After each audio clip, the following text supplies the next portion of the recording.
Today's video is all about water birth, so I'm going to be discussing the main pros and cons of having a water birth so that you can decide whether it's the right option for you. Water birth is becoming increasingly popular because lots of women around the world are learning about the benefits. I gave birth to my daughter at home in a birth pool a few years ago, and it was a really relaxing and positive experience.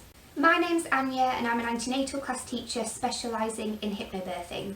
If you like this video, please subscribe to my channel and click the bell icon so you'll get notified when I upload more videos. There's new ones every single week. So let me talk about the main advantages first of all. Being immersed in warm water during labour and birth can make it easier for you to manage the discomfort of your contractions as they get longer, more frequent and more intense.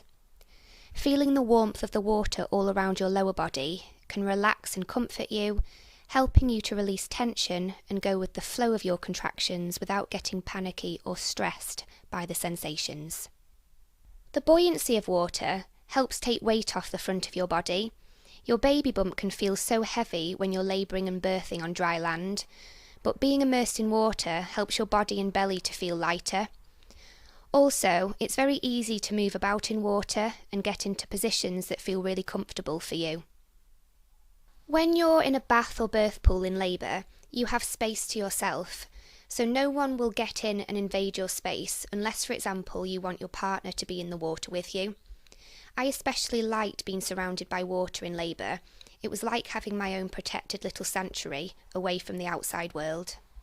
Babies who are birthed in water are usually very calm, and this could be because they leave their mother's warm bodies and go directly into another warm place, the warm water of a birth pool. Babies will often cry more when they're born on dry land, and this is thought to be because the air can feel cold to a naked baby who has spent months being all warm and cosy in the womb. The air can feel like a bit of a shock to them.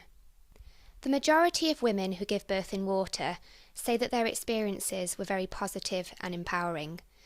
The births have usually been very smooth and straightforward, and these women say that they're likely to opt for a water birth again in the future if they decide to have more children. Now let's move on to the main disadvantages of water birth. It's easier to guarantee a water birth if you choose to give birth at home, because you can buy or borrow an inflatable birth pool and you know it's solely for your own usage. If you're giving birth away from home in a hospital or birth centre, there'll only be a certain number of birth pools available, and when you arrive there, all of the pools may be taken by other women, so you'll have to wait potentially for one to be cleaned and free for you to use. Whilst birthing pools are free to use in hospitals and birth centres, if you want to use one at home, you may have to buy one unless you can borrow one for free from a midwife, friend or relative. Whilst warm water can definitely ease contraction pain and discomfort, sometimes it's not enough, and this can depend on your pain tolerance levels. Some women may ask for chemical pain relief such as an epidural or an injection of diamorphine.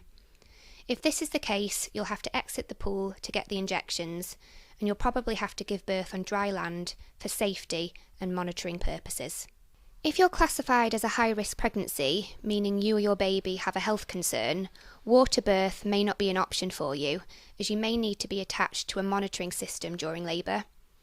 Also, if any unexpected circumstances arise while you're in a birth pool, perhaps your baby becomes distressed or you experience some bleeding or your blood pressure goes up, you may not get the chance to give birth in water.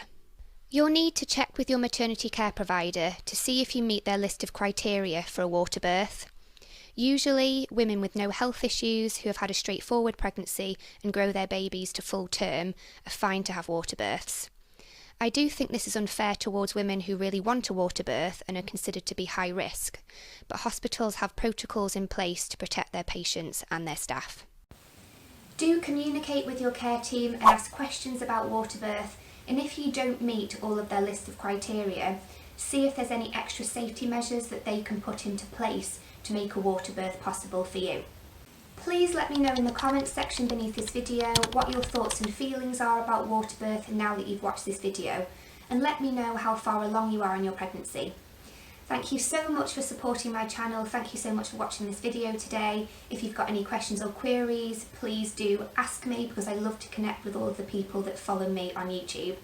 Take care of yourself and see you again in the next video. Bye!